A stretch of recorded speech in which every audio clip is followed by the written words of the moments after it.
They're selling you all wolf tickets, people. You're eating them right up. Hey, pussy, are you still there? I back. Trust me, I back. But I'm not impressed by your performance. You'll do nothing. You'll do nothing. Shut your fucking mouth, you'll do nothing. You'll do fucking nothing. Not one of you will do nothing. I'll tell you what, bro.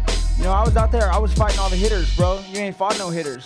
Come on, guys. It's normal. I'm not saying I would fight you. I would kill you. John, do you think I'm just gonna sit there and let you kill me, John? I mean, really? No, don't be scared, homie. I'd like to take this chance to apologize to absolutely nobody. The double champ does what the fuck he wants. I'm gonna beat you into the living death. I mean, maybe that's your job, but where I come from, people like that get slapped. That's fucking illegal. Next year, you just shook up the world. How's that feel? Hey, I'm not surprised, motherfuckers. Yeah, this is a simulated death match. And you haven't simulated anybody's death yet. I said it last year. We're not here just to take part. We're here to take over. What is the game plan going in against him? The game plan is you go in there, hit him with some good shit, don't get hit, and come home with a pocket full of cash. Who the fuck is that guy? Everybody's on steroids. The whole UFC, everybody. I'm gonna go home tonight. I'm gonna drink a Coors Light. That's a Coors Light because Bud Light won't pay me nothing. Do you want to be a fighter? That is my question. Any of you radio personalities think you want smoke? Call me Mr. Cheese. I want smoke. Yes. What is up, MCR family? Another daily edition of the show live on YouTube, obviously podcast form, Spotify, iHeartRadio, iTunes, etc. I'm Matt, the hipster hunter.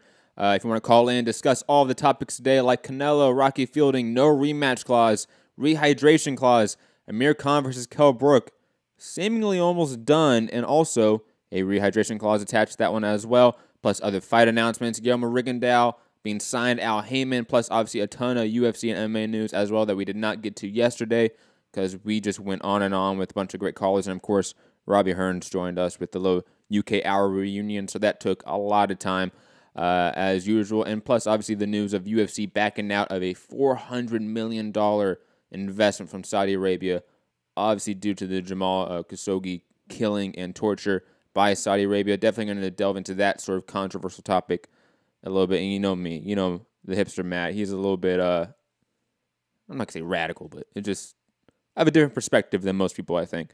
Anyways, obviously, let's get into it. Again, call in 323-870-4051. Press 1 to get in the queue. If you are international, email me, mixedcombatradio@gmail.com to get a free international permanent call-in link. Shout out to Potential Lunatic, Bayside Boxing, Wayne. Who else in the chat? Jonathan Vicklin and everyone else that's going to join us. Definitely going to be a interesting show, and I'm in a silly mood, so it should be fun. Coach Mitty, I see you obviously in the queue. Just let me know whenever you want to come on. No problem. Again, I am in a silly mood. We are in no hurry with anything. But let's get to, obviously, the news of the day in a sense. It's not really the biggest news of the day, but it's a Friday on a sort of, slow news cycle. And it is what it is. But it's obviously Canelo news. And anytime you have Canelo Alvarez, the biggest star in the sport, minus Floyd Mayweather, it's always news. And him, obviously, having no rematch clause for the Rocky Fielding fight. And on top of that, having a rehydration clause of 10 pounds, to me is interesting on some level, but also not in a very deep level. Canelo's smart. He's the A side. He knows that Rocky Fielding's the much bigger guy. He's 6'1", tall, super middleweight. He obviously cuts a lot of weight. So you want to sort of hamper him in that way, weight bully him in that way since you're the A side. That makes complete sense. And if the whole no rematch clause, it's purely because they know the fight they have here. It's Rocky Fielding, a guy that's been knocked out in one round, and really the only true step-up fight he's had against Callum Smith.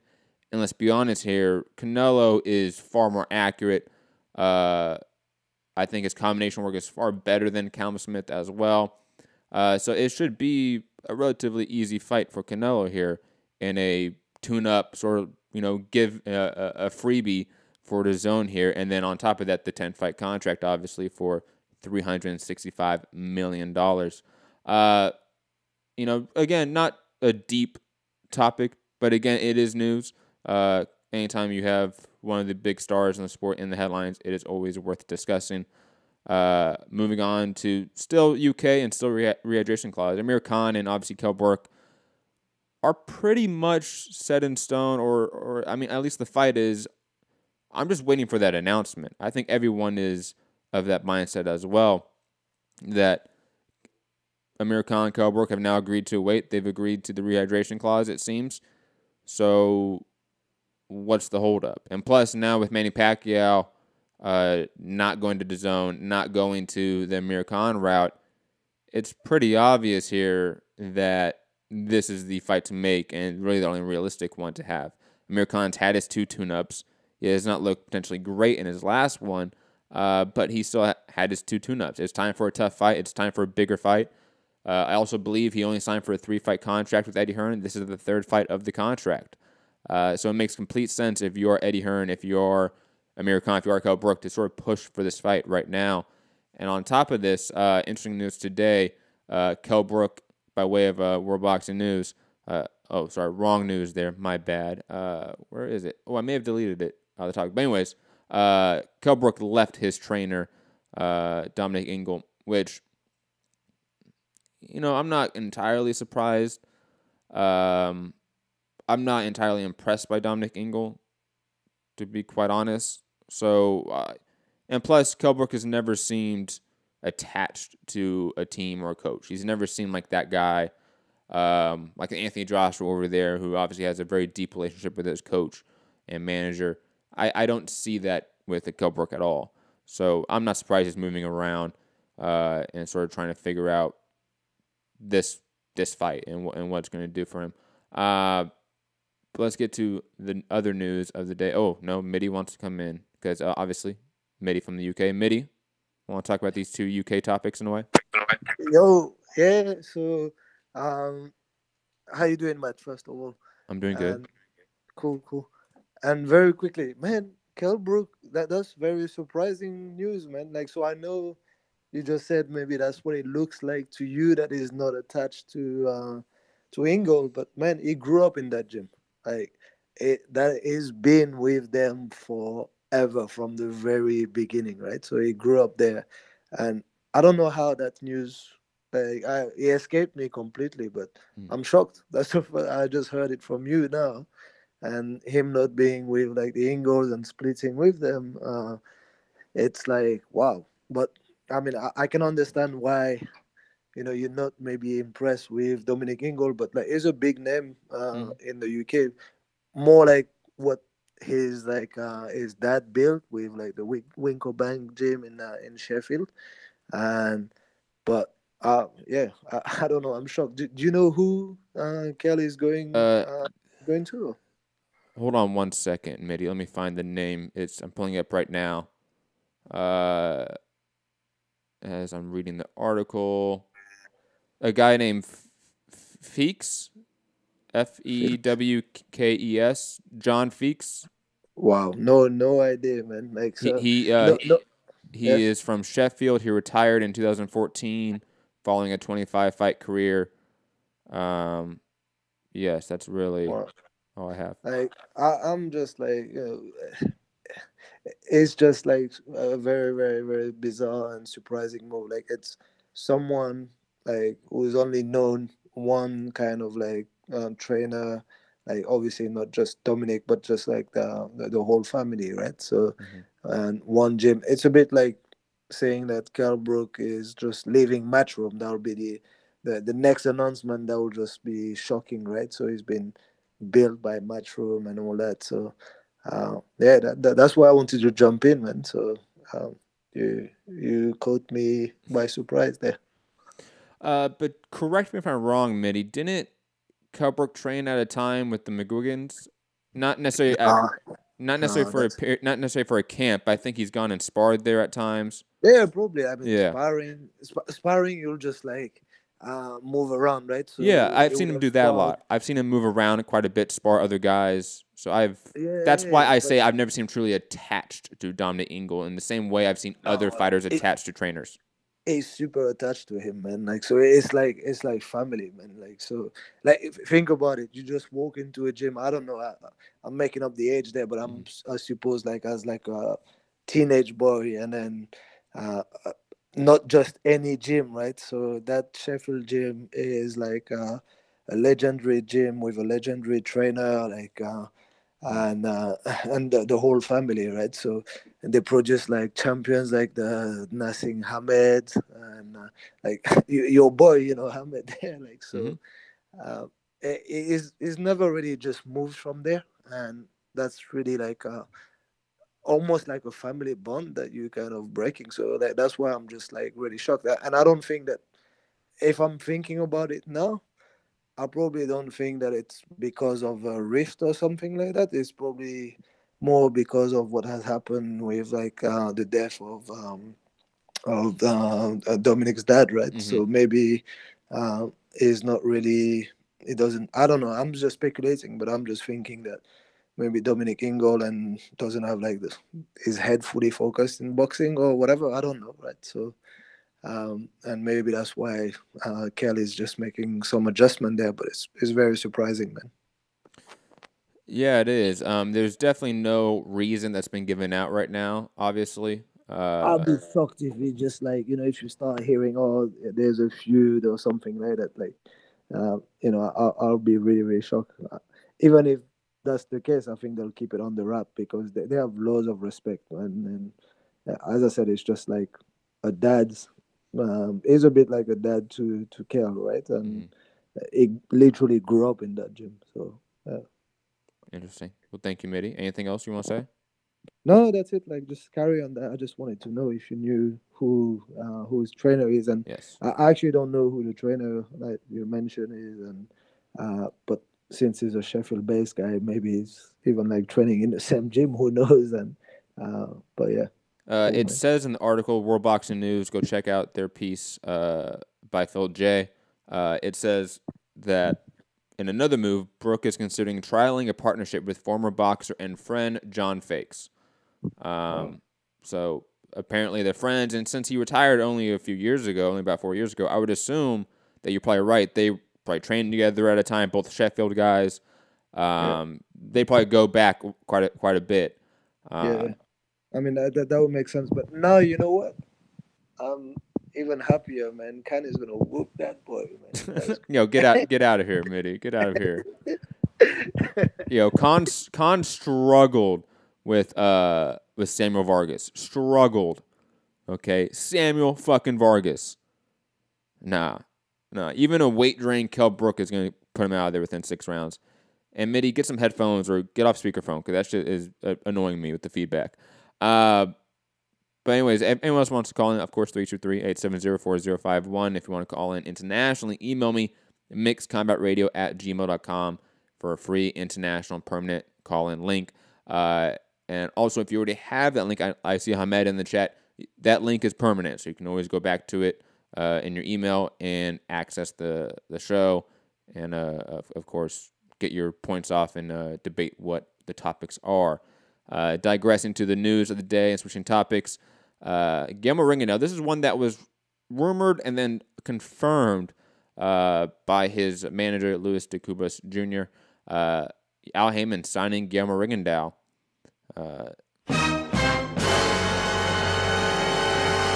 I mean, not too shocking. If you want to think about monopoly of those weight classes, 122, if he does go back to 122, there's a lot of top-ranked fighters you can go and fight there. Isaac Dogbe, Jesse Madaleno, of course, Ray Vargas in that division over at Golden Boy. Those are names you could face. Obviously, Daniel Roman with Eddie Hearn, Matchroom, and obviously DAZN as well. You would either have to go to ESPN to fight those two or DAZN to fight those two. Or, and let's be honest here, you go to 126 and you fight the Leo Santa Cruz's, Abner Maris's, the Gary Russell Jr.'s, Oscar Escadons, all those guys, Jesus Cuellar, all those guys that we know of that weight range. that I'm not going to say are money fights, but let's be honest there. They're more money fights than what's happening at bantamweight, or super bantamweight, I should say. So if you're Guillermo Rigondeaux, I think this is actually a very smart move. It makes sense. Now, however, if he goes to 122, I don't understand this move. Because, again, 122 is not a monopolized PBC or Al Haymon division. It's just not. 126 is. And again, I've heard rumors, whispers, maybe pure speculation of him trying to get down to like 118 and fighting the World Boxing Super Series winner and the likes of those guys. I think that's unlikely. I think that rumor is pure speculation, to be quite honest. I think it's more likely we see him in there with, again, the Leos, the Gary Russells of the world. That just makes probably the most sense. And again, is also the best money you can probably get if you are Guillermo Rigondeaux at the end of your career, trying to find those last few paydays. And let's be honest, would we really sit here and be upset about watching Gary Russell Jr. versus Guillermo Rigondeaux? The two guys that fight once a year? I wouldn't be. Leo Santa Cruz with his volume and now, really crisp boxing skill as well, his height, his reach against Guillermo Rigondeaux, I would want to see that. Those are fights I can definitely be promoted into being hyped for easily. And also, of course, with, the new Fox deal, we could see Leo Santa Cruz versus Guillermo Rigondeaux on Fox. I think that would be pretty cool to see. And plus, it would drive, obviously, a huge viewership just from the Mexican-American and Cuban-American market, let's be honest. I just think the options are pretty limitless at this point for a guy like Guillermo Rigondeaux in the Al Haymon stable. And hopefully, again, with all the added dates of the Fox and Showtime deals, we see these guys active. Guys like Guillermo Rigondeaux, guys like Gary Russell, I just said, the guys that fight once a year, hopefully they're more active and on a bigger stage, just to be completely honest. Fat Apple saying, Al signing a lot of old men, Pac and Rigo, combined age of 90? First off, that's funny. Secondly, it's probably more like 70. Third, these guys still draw. Let's not get it twisted here. Al Haymon knows guys that the boxing community still cares about. We still care about Manny Pacquiao. I know we will all sit here, and me included, shit on Manny Pacquiao still fighting. We're about a few years away from him getting to that Roy Jones stage, let's be completely honest. But he just beat Lucas Matisse. And let's be honest, we would all get hyped for now Manny Pacquiao versus Danny Garcia, Keith Thurman, Earl Spence. Those are all fights that are now possible under the Al Haymon umbrella, plus Adrian Broner. I'm legitimately intrigued by Manny Pacquiao versus Adrian Broner. I think that's a way more competitive fight than people are letting on. So, yeah, they're signing old men, but these two old men can still produce good fights, great fights, and at this point, still are in that elite caliber. We have to be honest about that. And again, Rigo, even though he is not the biggest draw in the sport for the low weight classes, he draws ratings. He draws clicks. He does. That's just the honest truth of it. The Rigo Loma shit was pretty big. That was one of ESPN's biggest viewerships from what I remember. I think that's the third biggest after, obviously, the Manny Pacquiao-Jeff Horn fight and the Terence Crawford-Jose Benavidez fight. And then it's Loma versus Guillermo Rigondeaux.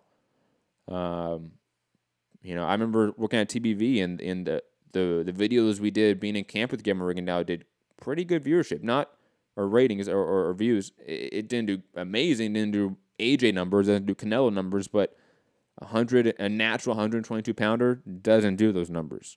But the numbers he does is far above market average. Let's be honest. Moving on to some more news. Actually, I see Santiago in the queue. Santiago, I don't know if you actually want to be on or if you're busy. Press 1 to get in the queue. I can just go to you right away, Santiago. Quickly, though, I'm going to briefly talk about the Jason Quigley Freddy Hernandez fight yesterday on ESPN 2, I believe it was. It was not good, to be quite honest. I think it's that time, ladies and gentlemen. Jason Quigley is not a top 15 middleweight. He just is not. Santiago saying Blog Talk's not working. Oh, that's so sad. I'll try to do it on the back end. Oh, that's going to be hard. Anyways, digressing. Santiago, email me, mixedcombatradio@gmail.com. Do that, because you can use that link via your phone, too. You don't need to be a computer for it. But digressing back to the Quigley Freddy Hernandez fight, we've now seen Jason Quigley in 2 fights that he should have easily won on paper. The Glenn Tapia fight and now the Freddy Hernandez fight. And both fights were complete wars, life and death situations for Jason Quigley, where he looked sloppy down the stretch. It's just weird, to be quite honest. Obviously the difference in hype that this guy got coming into it, the guy that I've interviewed before for the Glenn Tapia fight, I was credentialed for that fight. I remember being there. And obviously the performances he's now shown, he's just not elite. He's not in that top 10. He's not in that top 15. He's another version of Glenn Tapia, unfortunately. It's just unfortunate to see a guy that really had a lot of promise sort of not fail, because he's won these fights, but obviously just not be up to par with the hype that he's received. He clearly has a very low ceiling. He might have a high basement to where he's probably going to be that perennial top 25, 35 middleweight, but that only gets you so far. And it's odd. It's odd to see a guy with that much promise, fail at this level so consistently. Because he wasn't like a Lewis Ritson type, where he was just a brawler, in a sense, providing pure entertainment, and that's how he got his hype. Jason Quigley has a great amateur career. And, he came over to the U.S., trained with Manny Robles, and at that time, that gym was stacked with talent, and it just devolved from there, unfortunately. Not much else to say about the fight, to be honest. Freddy Hernandez was in there tough. The scorecards are quite wide, to be honest, but Freddy Hernandez put on a fight. Salute to him, man. A guy that's been counted out twice now against Alfredo Angulo and Jason Quigley, and he showed up. Salute to him. Correction from yesterday. Not correction, just a confirmation. Because yesterday, ESPN on their website did not have the Anthony Yarde, Walter Gabriel fight as ESPN Plus. Obviously, with the Frank Warren deal, that seemed odd, but it is confirmed. The Anthony Yarde fight will be on ESPN Plus. So anyone wanting to see the prospect that is Anthony Yarde, I know people are indifferent about him, but the guy is a draw in some way. For prospects, the guy's a draw. So I'm always intrigued by what he can bring to the table. He may not have the highest ceiling of the prospects at light heavyweight, but he might be the most interesting to watch. And that gets you pretty far in the sport, let's be honest. Moving on to our last boxing topic of the day. And this is one that was reported a while ago, but I just wanted to report it. Joseph Parker versus Alexander Flores as a showcase comeback fight in his hometown in New Zealand. I think it's good for him. I think it's good for Joseph Parker to get an easy tune-up fight, because he's been in 2 tough fights back-to-back. I am okay with that. Mitty is texting me very upset about Anthony Yarde. Mitty, if you want to come on and shit on Anthony Yarde, you can. It's okay.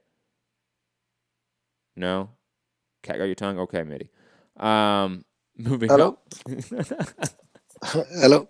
Yes. Is it better, by the way, like the headphones on? Yes. I've got a headphones on. Yes, Okay. it is far and away better. Thank you for that. I mean, it's not shitting on Yard, right? Like, because, hey, let's be honest, like, I've seen him a few times now, and I had, like, I was lucky enough, like, to see him, like, literally, like, ringside, and he is actually quite boring to watch. Like, he lives, I mean, it's down to the level of competition that he's fighting. He knows that he can play with those guys, So he literally lets them tee off like a few shots, and he's trying to give you a version of a shoulder roll that him and his trainer work on, and but it's not that great and that entertaining to watch. And his physique, I understand. When you see him, that's what you want your fighter to look like, right? You see Yard and you're like, oh, damn, like, that guy can hurt you. But when he's in there, he does eventually get the job done. But as I said, like, it's down to the level of competition. As soon as Yard steps up, and the step up doesn't have to be that massive, right? Then you'll see that he'll be in trouble. And that's the reason I think why they are taking it quite slow with him, right? So, but he's running out of time, and he's running out of like opponents to fight, right? Because if he wants to get those belts, he's gonna have to fight someone that is decent soon, and you'll see that it won't be as entertaining, and it won't be posturing the way he postures in his fights so far, right? So yeah, that's my take on Yard. I was trying to find a tweet from someone that was talking about Anthony Yard, and they put it quite well, and I can't find it, but I'll try to paraphrase it. I forget who it was. I apologize. But it basically said that he might be the guy that, like you said, he doesn't really step on the gas pedal for these lower opposition guys. Like he eventually gets him out of there, but he never steps into second gear. Never. It doesn't at all. Like, I can't remember who he was fighting, but it was not like a big name. But literally, I think the promoter, Frank Warren, was trying to get him to get like a very impressive performance, maybe to try to step him up the next one. And I swear, like I was literally a few feet away, Warren will go into the corner and will actually just like kind of like show his frustration and shout like, hey, because Yard was literally just going back to the ropes and then shoulder rolling and, pot shotting. But that wasn't impressive. That wasn't good. That was boring. People were just like, say, in the arena, not booing, but were very underwhelmed by that performance. And when he did step on the gas, it was not that great. And I think the ref, did what's not what he was asked to do, but like he knew that, hey, he had to stop that fight, but it wasn't really impressive, So. Yeah, and I'm just wanted to add that whoever said on Twitter, they added that potentially, basically, that when he does step up to opposition, that switch in his head does happen. That he will be able to turn it on for that upper competition, because right now he knows that it's food in front of him.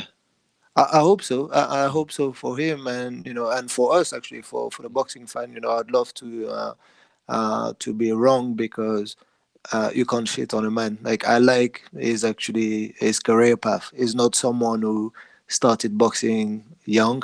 He actually came through the unlicensed boxing league in the UK. So credit to him, like just going that far, and we don't actually know how far he can go. So I'm not going to be a hater on that. I actually love this. I would love for anyone to be as successful with that kind of career path. But from what I'm seeing and from the way he's fighting, I think he's quite clever about not stepping up. And they keep using that phrase, right? So his trainer has like a catchphrase that they use all the time related to boxing, but he uses it for his career as well. He says everything is about timing. So they use the timing kind of analogy to also say, hey, let's slow his career down. It's all about timing, let him face those big guys when it's time to face those big guys. But when it does happen, hopefully he can step up and show us something different, because as of right now, I'm not that impressed by his performance. I can see why. I'm definitely not disagreeing with that, because his performances have been underwhelming, but he definitely has that it factor. More so than guys like Buatsi, who seem more skilled, able to sort of turn it on when he needs to. Buatsi is, to me, boring. Like his personality is boring. There's nothing. There's no drama around it for some reason. No. Yeah, I agree. Like Buatsi is like your version of like Andre Ward, SOG. He's like really, really well brought up, It just shows you like the religious card all the time is like Christian brought up and respectful of the opponent and all this. It's just when it goes into the ring, it's devastating, right? It's a different type of guy. But I would compare him to Andre Ward in terms of personality and the way he carries himself outside of the ring. He wants to be that role model, whereas like Yard has that factor, like just the look of Yard, you can look at him and say, wow, that guy is a beast. And then the way he carries himself is a bit flashy and all that, while staying humble at the same time. He does stay humble, but you can see that he has that crowd-pleasing factor, like the way he looks like. So, yeah, I agree with you there, Matt. Thank you, Mitty, for your call part 2. I appreciate it. Moving on to some MMA news. The UFC pulling out of a $400 million deal investment from Saudi Arabia, which would have potentially saw Saudi Arabia own about 5 to 10% of the company. Obviously, due to the torture and death of journalist Jamal Khashoggi. And obviously, it's good that they pulled out of this deal. Let's get at that first and also out of the way. Because obviously, some other combat sports, using air quotes there, entities like the WWE just, I think, had their tickets for their first Saudi Arabia event, which they are now partnered with the government, go on sale. So John Cena, Brock Lesnar, Roman Reigns, like those guys are now going to be wrestling in Saudi Arabia. No women are allowed from the event or for the event, so like no Ronda Rousey, nothing like that, as customary of Saudi Arabia. And so it's good. It's good that UFC is taking that stance of, hey, we're not going to invest this money. However, let's be completely 100 about this. The fact that it was a media member, a prominent media member that was murdered, and obviously how the media reacts and protects their own, which is completely fine, had that reaction to it, and thus saw the sort of push for companies and entities to pull out of Saudi Arabia. However, this should have happened a long time ago. Saudi Arabia, in its history of human rights violations, has been atrocious, to say the least. They are currently committing genocide in Yemen. We just had Saudi Arabia with U.S.-made bombs blow up a school bus filled with dozens of children. That to me should have been the time when you pull out of this deal. Or the many other times Saudi Arabia has promoted and pulled out or executed violence, terrorism around the world. Saudi Arabia is a awful country, and the fact that we have so much business ties to it, not only as a nation, but in our corporate structure and our private sector, is just pathetic. And I get, salute. You want to fucking golf clap UFC for pulling out this deal? Great. It means nothing to me.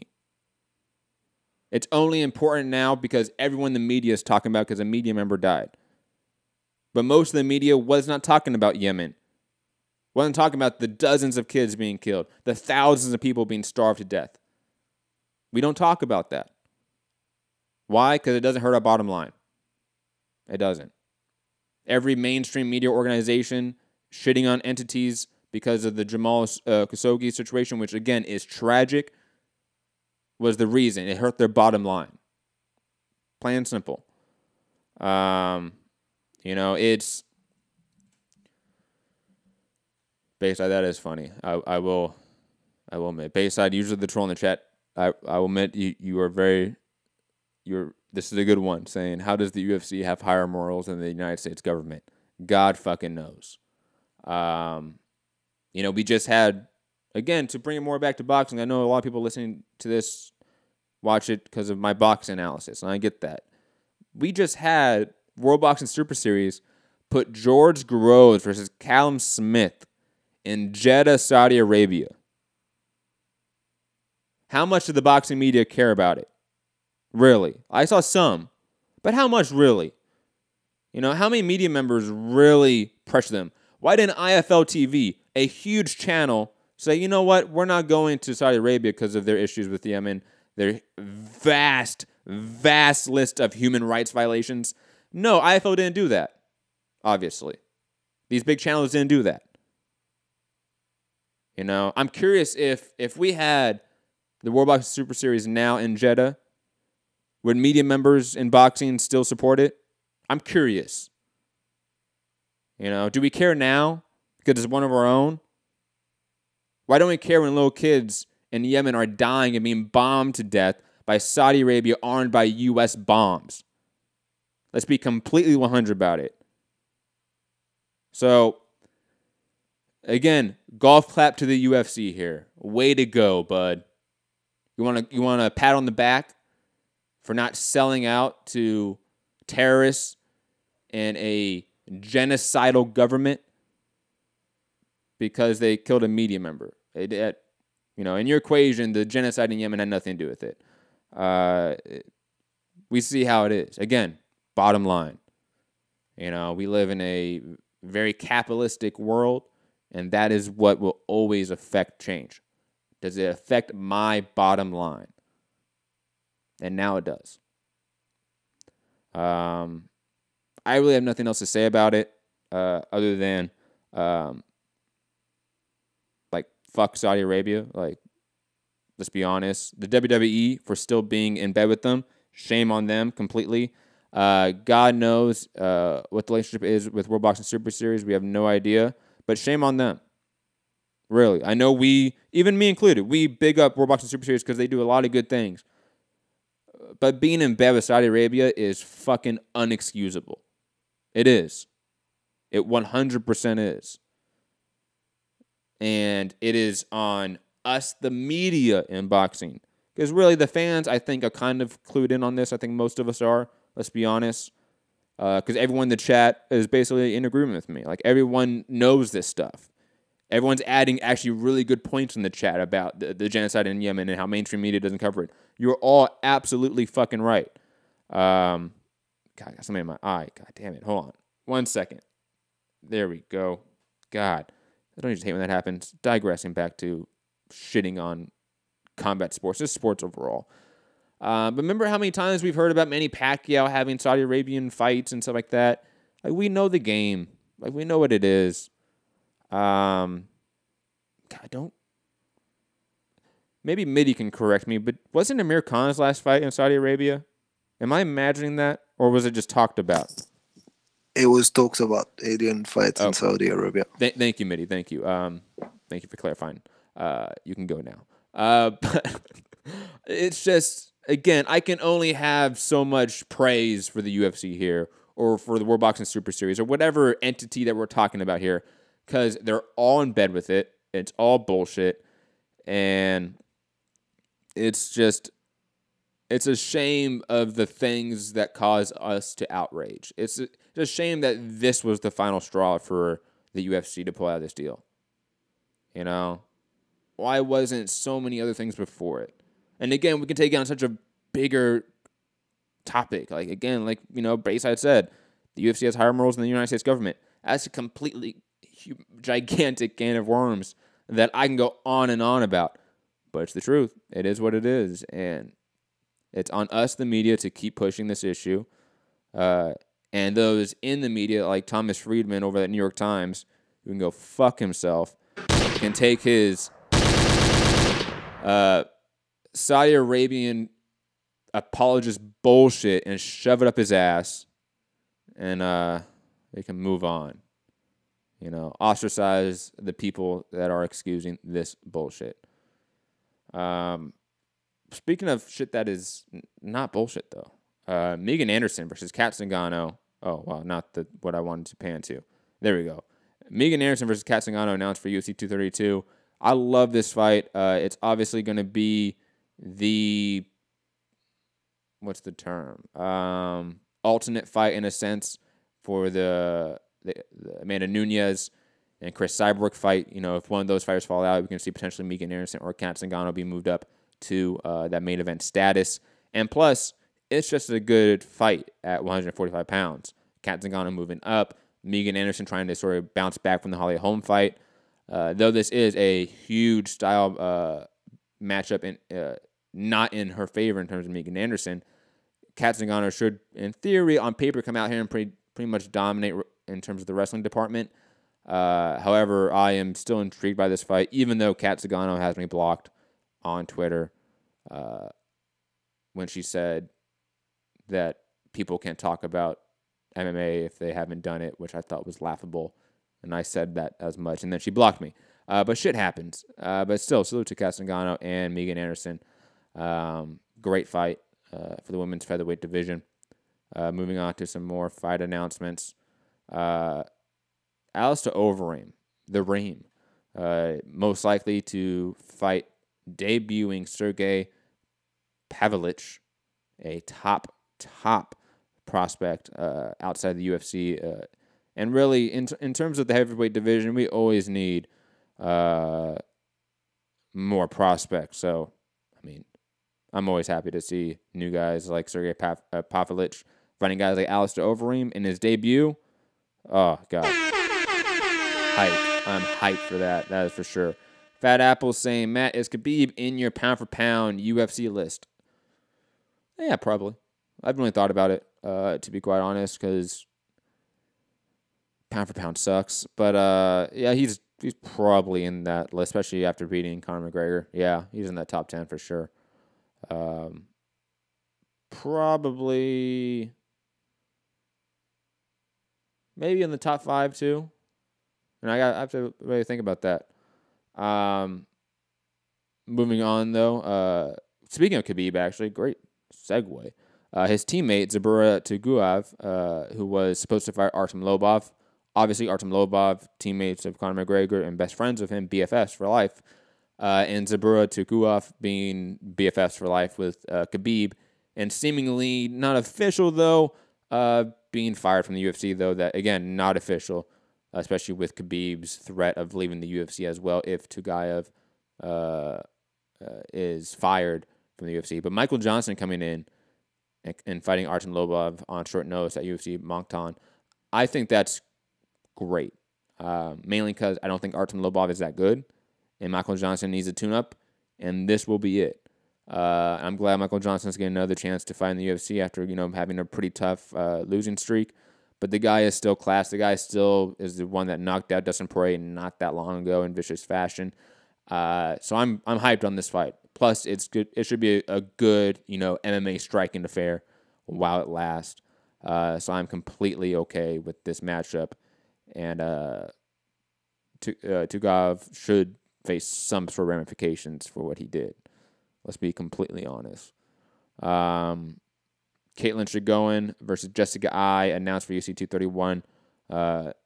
Probably going to be the winner of this fight. Fight the winner of Joanna Jędrzejczyk versus Valentina Shevchenko. That is probably what's going to happen.